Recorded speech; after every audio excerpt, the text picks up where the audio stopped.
Indonesia এক সুন্দর, বিস্ময়কর আর বিচিত্র দেশ। পর্যটকদের কাছে কিন্তু অনেকটাই অজানা। শুনলে অবাক হবেন, ইন্দোনেশিয়া পৃথিবীর সবচেয়ে বড় দ্বীপপুঞ্জ।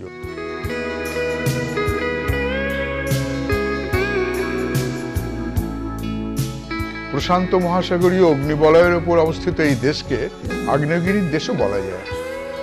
প্রকৃতি এখানে অকৃপণ, ফুলে ফলে ভরা গাছ, সাদা সৈকত আর নীল সমুদ্র।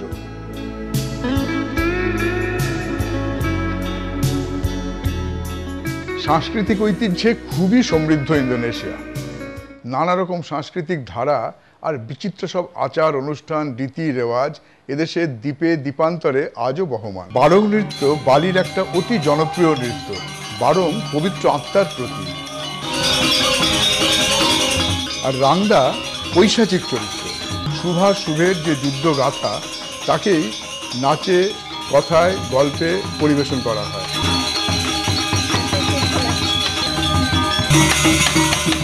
বারংয়ের বন্ধু বাঁদর, দুটিতে ভারী ভাব।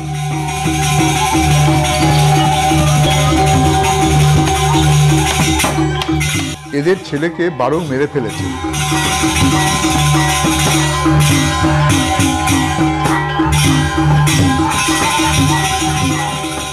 তাই রাগে এরা বারংকে মারতে আসে, কিন্তু বারংয়ের বন্ধু বাঁদর এদের একজনের নাক কেটে দিল। দুষ্ট আত্মা রাংদার দুই পরিচারিকা। এরা দেবী কুন্টির দুই ভৃত্যকে খুঁজছে।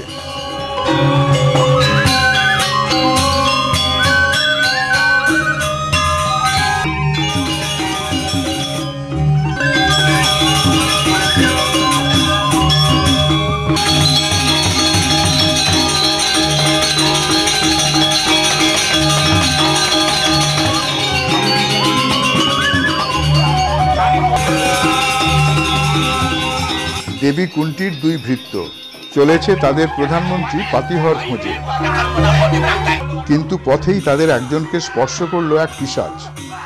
মনে ভরে দিল ক্রোধ।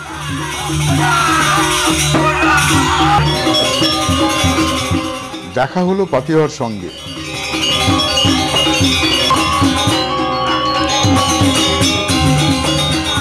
তিনজনে মিলে চলল দেবী কুন্টির কাছে। দেবী কুন্টি আর তার ছেলে সাদেওয়া।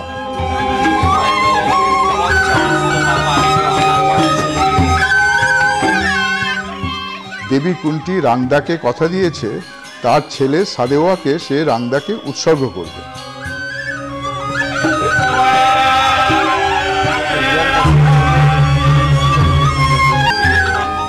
কিন্তু সাদেওয়া তার মার কাছে করুণা ভিক্ষা চায়।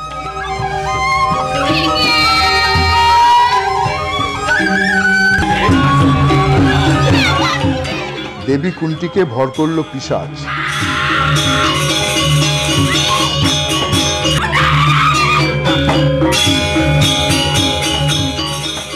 মায়া মমতাহীন হয়ে সে পাতিহকে আদেশ করল সাদেওয়াকে জঙ্গলে নিয়ে যেতে। পাতিহর দেহেও তখন পিশাচের অধিষ্ঠান, মন মায়া মমতাহীন। সাদেওয়াকে সে জঙ্গলে নিয়ে গিয়ে গাছের সঙ্গে বেঁধে দিল। কিন্তু সবার অগোচরে সাদেওয়ার কাতর মিনতিতে আবির্ভূত হলেন ভগবান শিয়া। সাদেওয়াকে বর দিলেন অমরত্বের। জঙ্গলে বন্দী সাদেওয়াকে আক্রমণ করল রাংদা। হত্যা করে ভক্ষণ করবে বলে।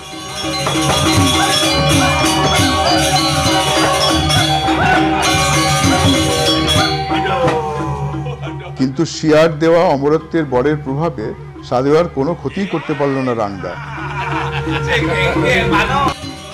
আত্মসমর্পণ করলো সাদেওয়ার কাছে। সাদেওয়াকে অনুরোধ করলো তাকে বধ করে পাপময় জীবন থেকে মুক্তি দিতে।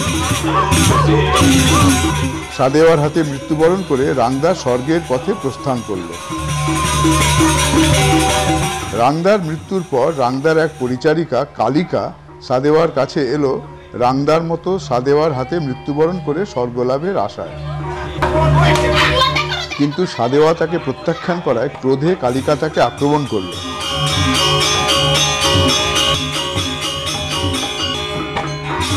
প্রথমে বরাহ রূপে,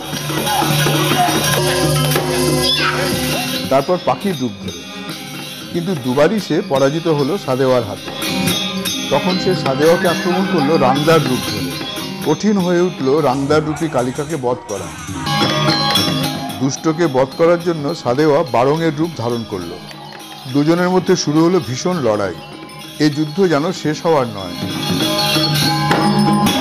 বারংয়ের ভক্তরা সেই যুদ্ধে যোগ দিল, দুষ্টকে দমন করে শুভকে জয়ী করতে।